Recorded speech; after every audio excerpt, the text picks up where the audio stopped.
interesting angle that you will find is that after going on 6 years of some big challenges, I am human. Politicians are human. We give all that we can for as long as we can, and then it's time. And for me, it's time. I know what this job takes, and I know that I no longer have enough in the tank to do it justice. It's that simple. Is this a prime example of workplace burnout? Is political life in the public eye just too demanding to be sustainable? Well, I'm joined now by Professor Sir Cary Cooper, Professor of Organisational Psychology and Health at the University of Manchester, and psychologist and podcaster Dr. Tara Quin-Cirillo. And they both join me now to discuss this topic because I think it is an important topic to have a conversation about. Dr. Tara Quin-Cirillo, I'm going to start with you. How do you identify burnout in someone who's such a high-profile politician? One of the first things is it is quite difficult to notice, which is why people tend to reach burnout before they realise that they have it. So it's very different from something that we call overwhelm. It tends to be what we call hitting a wall, which is not a clinical word, but it's useful for the public to think about. It's about having nothing left, physical energy being drained, emotional energy, waking up unable to face the day, having difficulty making decisions, but also a sense of what we call depersonalisation, where actually sometimes you feel a little bit as if you're watching yourself living your life. You're no longer engaged or perhaps engaging in valued things anymore. And Dr. Cooper, it's not just about burnout, is it? It's about the fact that no doubt she was exhausted, and I think we can see that from looking at video and indeed still photographs of her in the past and then most recently. She's no doubt exhausted, but she was also obviously looking at the polls and thinking, have I got enough energy to fight an election where I'm behind in the polls? Yeah, I mean, I thought it was actually really useful in the wider society that somebody, a senior person, has said, you know what, I'm not able to cope anymore. I don't think it was political. She could have used any number of other excuses other than a highly personal explanation and saying, hey, listen, the tank's not full. I'm through. I'm tired. I'm exhausted from this role. And there are lots of people. Remember, Arlene, we have roughly 57% of all long-term sickness absence in the UK and many other developed countries is for stress, anxiety, and depression. Burnout is only one form of that. And so we have a problem for a lot of working people in the UK, not just senior people. And for a senior person to admit, I wish we had more politicians in the UK who would open up. I don't know if you remember, about 15, 17 years ago, the Prime Minister of Norway went on national television and said, I've been suffering depression. This job is really very, very tough. It's getting to me. I'm taking some time out. He took time out. He then was reelected in the next election. I think there are politicians we have and senior people in business who, when the time is right, when the tank is no longer full, should admit it. We're not getting honesty from our leaders. And unless they open up, like, by the way, the chief exec of a major UK bank did, Lloyds Bank, when he admitted he was suffering depression and took time out, and then he came back and was very, very successful. We just need our senior people to say, hey, that's it. That time's up. It's taken a lot out of me, particularly if you're in a senior role. Politicians, business leaders, in all walks of life, because it does have an impact. These very senior jobs do have an impact on your life. But by opening up, it enables other people further down the food chain to open up about issues they have and how they could cope.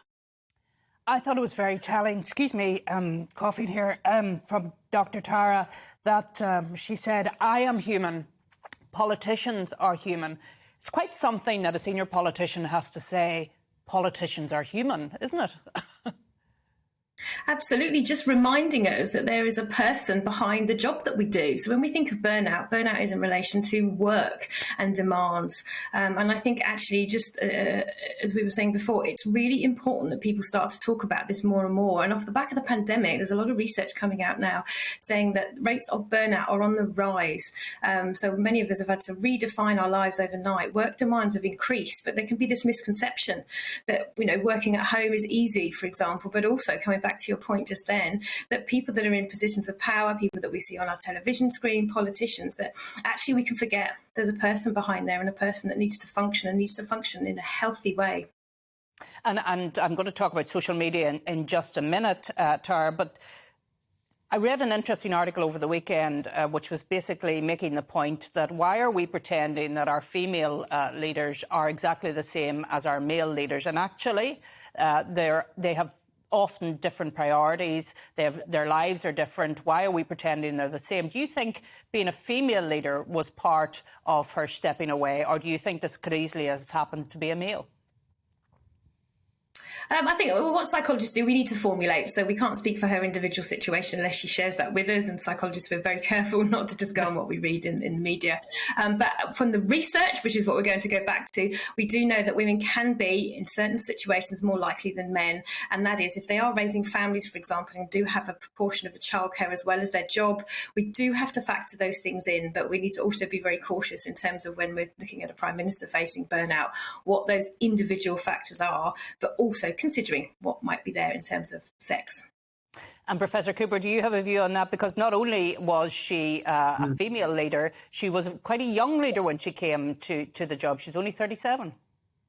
No, I think Tara's right. What you find with women leaders is that they have the double shift. Women in general who are working have the double shift. They have the job, usually in a male-dominated world, as well as the role at home, because they still are the primary carers at home. Hey, listen, what we need is a new man. I think the new man is currently touring Scotland, and he's in Aberdeen at the moment. We don't have enough men who will support women at home who are pursuing a career and help them with the domestic chores. That is a real problem for working women generally.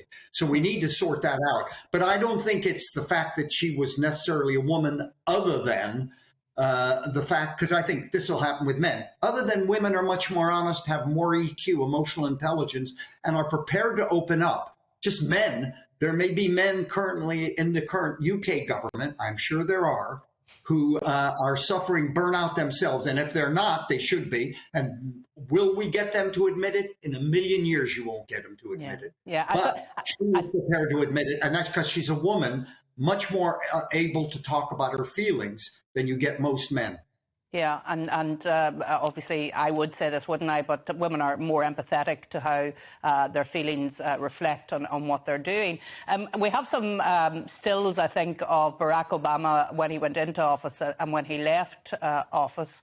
And likewise, I think we have one of Tony Blair as well, just to prove the point that it's not just females that feel the weight of leadership. There's the Blair montage now.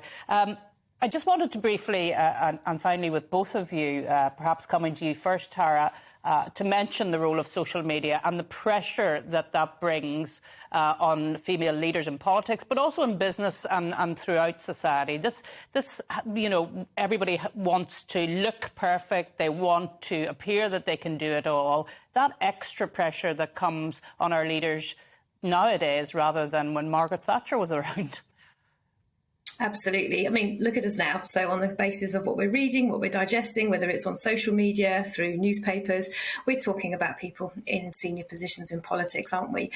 So you're under the spotlight. The more famous you are, the more notoriety you are, presumably the more coverage you get. That's the kind of way it goes. And people have opinions. And if we come down the ladder just a little bit for everyday people managing in their jobs, managing their businesses, we're faced with these images of how we can have it all at times. You can manage your business, you can have a career, you can be a parent, you can do all these other things, give back to the community. But what we're not then addressing is how much people, as Jacinda said, how much have we got in the tank to be able to do all those things and look after our health as well? Well, I'm afraid we've run out of time. I could talk about this subject for quite a while myself, but thanks go to Professor Cary Cooper and Dr. Tara Quin-Cirillo. Thank you so much for joining me this morning.